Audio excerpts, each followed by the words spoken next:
Assalomu alaykum qadrli futbol ixlosmandlari. Sizlar bilan yana Husanov foydasi YouTube kanalim. Qadrli muxlislar, videomizga bir dona like bosing, kanalimizga obuna bo'lishni unutmang va kommentariyada o'z fikringizni qoldirib keting. Eldor Shomurodov murabbiy Nuri Shahin to'pronlik poyga sabab Fenerbahçe haqida gapirdi. Istanbul, Başakşehir va O'zbekiston terma jamoasi hujumchisi Eldor Shomurodov Turkiya Superligasi 22-turdan o'rin olgan Beşiktaş bilan uchrashuvda 2-3 mag'lubiyatdan so'ng Fenerbahçening qiziqishi haqidagi savolga javob berdi. Nuri Shahin kelgan jamoada o'sish kuzatildi. O'yin tomonlama ancha o'sdik. Kerakli ochkolarni qo'lga kiritdik. Katta o'yinlarda nimadir yetishmayapti. Gol o'tkazib yubormaslik uchun ko'proq ishlashimiz kerak. Biz uchun bir ochko ham ochko.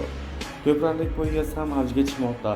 Albatta, to'prar bo'lsam xursand bo'laman, ammo birinchi navbatda jamoa bilan Yevropa Ligasiga yo'llanmani qo'lga kiritishimiz kerak. Transfer oynasi yopilguniga qadar Turkiyada kun mavzusi bo'lib turdingiz. Fenerbahçedan taklif bilan chiqishdimi? Bu borada Eldor Shomurodov bilan Roma o'rtasida transfer ham amalga oshishi mumkin. Bu haqda mish-mishlar tarqalib yuribdi. O'zim bu haqida faqat internetdan o'qidim. Mengacha yetib kelgani yo'q. Bu yerda hammasi yaxshi ketyapti. Murabbiy bilan munosabatlarim yaxshi. U ham ketishimni istamasdi deya yozib qoldirgan. Qadrli muxlislar, videomizni shu yergacha ko'rgan bo'lsangiz, videomizga bir dona like bosing, kommentariyada o'z izohingizni qoldiring va albatta kanalimizga obuna bo'lishni unutmang.